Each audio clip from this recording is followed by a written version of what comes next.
With this next review, I've had the pleasure of interviewing the creators on a prior episode of the Webcomic Beacon podcast. However, I had since been asked to give their webcomic an official review. Will this be awkward? Demon Archives, written by Daniel Sharp and Nick Sharp with the creative input of Sebastian Perez, joined with artists Matissa Bolsa and Nico Leon. And I apologize if I screwed up any of those names. You can find Demon Archives at demonarchives.com. This is a webcomic review, so that means we evaluate the website. Well, the homepage for this webcomic is one of my least favorite styles. It does not go to the latest comic update page at all. For those who know me, I find this annoying, especially as a reader. Why? Because it makes me click on more to get to the latest update. Yes, it sounds a bit lazy for me, but when you regularly read 100-some webcomics, you want to open up and load a few dozen websites at a time and read them all as they load up. Granted, there is a latest page link on the homepage, and the image does change as there's a new page, each update. And so there is some visual indication of a new comic. There's also a start from the beginning and a browse the archives link. Plus, this is a heavy storyline comic, so you really want to have new readers not get spoilers in the faces, and I understand that. As a regular reader, it can be annoying, though, but for a new reader, that's very good. The website is serviceable, with the homepage having everything that a reader could ask for, and maybe some things that they don't ask for. Sorry, let me start this over. So, we have a website that is responsive, meaning it sort of changes its size and or layout depending on the size of the browser. In particular, this is used a lot for mobile device browsing. The website is mainly white atop a dark colored texture bleed background. In the header, we have the comic title plus a menu, and below that is a subtitle area that gives a description of the selection that you're currently on. On the comic pages, there is another section for navigation beneath that. That just leaves so much dead and white space, taking up room and pushing the comic down. There's just way too much padding. I can say that right now, the subtitle description needs to go, and the spacing should be much, much tighter. While we're at it, Demon Archives logo should be much bigger or made more interesting. It's just so very blasé. Right now, the website is fair and functional, but hardly visually engaging. It's not terribly impressive. On a comic page, the header takes up a third of the page and over half the screen on my mobile device. Alright, let's move on to the art.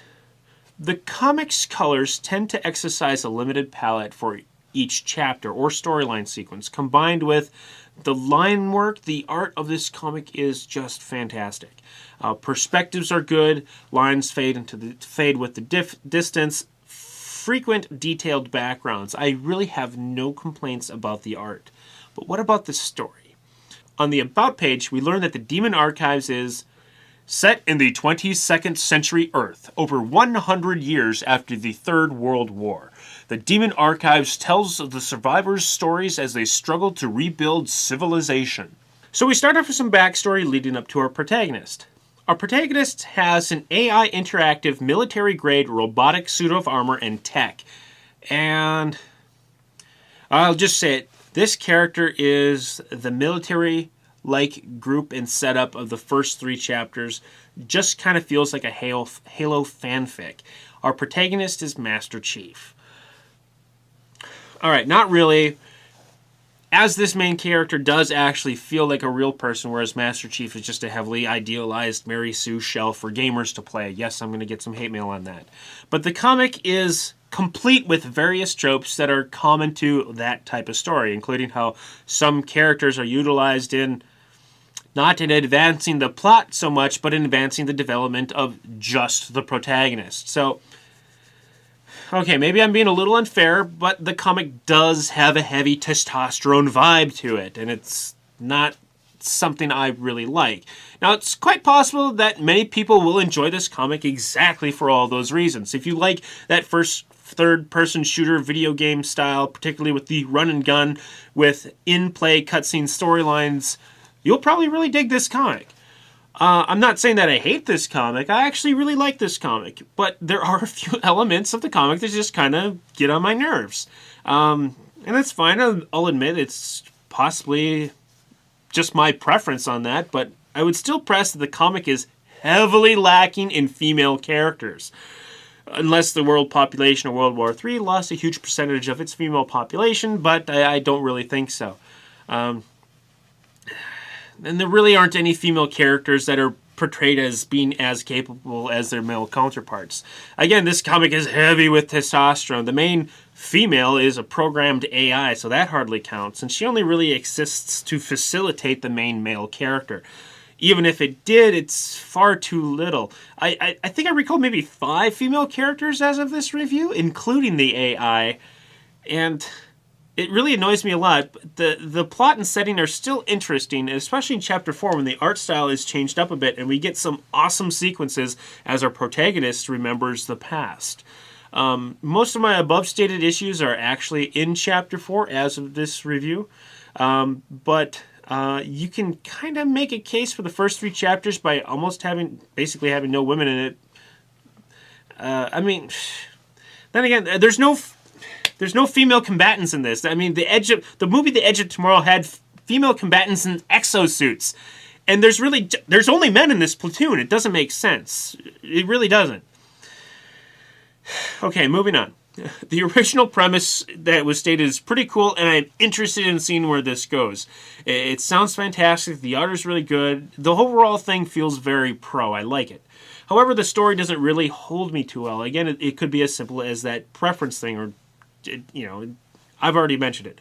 I'm not compelled to anticipate each and every update as they come, but I will be catching up with the comic in spurts. This comic should definitely be considered not safe for work, and I would personally give it a rating of at least 16+. Again, that was the Demon Archives, and you can check that out at demonarchives.com. And this is the last video comic review that I will either be doing for a while or for an unknown period of time, because I need to use all of my video time for a new web series that I'm working on for the Webcast Beacon Network. That particular show is called Hello World Stage, in which I am going around where at least I live right now, and I'm looking at stage performances, people doing fringe shows, people doing improv, people doing plays. I might even be interviewing bands. There's one particular band. So I know somebody in a band that I'm hoping to interview. The idea is that I'm going to record some of their stuff, get some interviews, and then splice in their stuff with their interviews so we get a nice perspective of the creative process that goes into a stage performance. I already have several interviews already recorded. I have several, and I just need to basically do a bunch of the editing. So I don't think the show is going to come out until maybe January 2015, maybe February 2015. I'm not going to start showing episodes until I actually have a buffer of episodes, because it does take some time to try to coordinate a time to do interviews with these people, as well as, record their performances. So I'm hoping to do 1 to 2 shows a month, but we'll see how it goes. And I'll probably have more time in the summer, since I work at a school and therefore I have a lot of time off in the summer. But it's really exciting right now, and I'm having a lot of fun with it. I just need to dedicate my video time to that. And this is the last comic video review, because I had since promised video reviews for those particular comics, even though the text reviews have already went up. But going forward, I'll still be doing text comic reviews. I've already got a nice list of like 7 comics that I'm going to be reviewing starting in 2015, January 2015. So that is all for this comic review. Thank you very much for watching these videos. Again, text reviews will still be coming out, and you can still send press release, advanced copies, digital stuff at any time, as well as print books to our P.O. Box at any time, and those will be going to the top of the list for reviewing. Again, go to the website for more details, and so those links should be in the show notes for this particular episode, or on the YouTube page that this also goes out. Thanks very much, and I'll see you next time.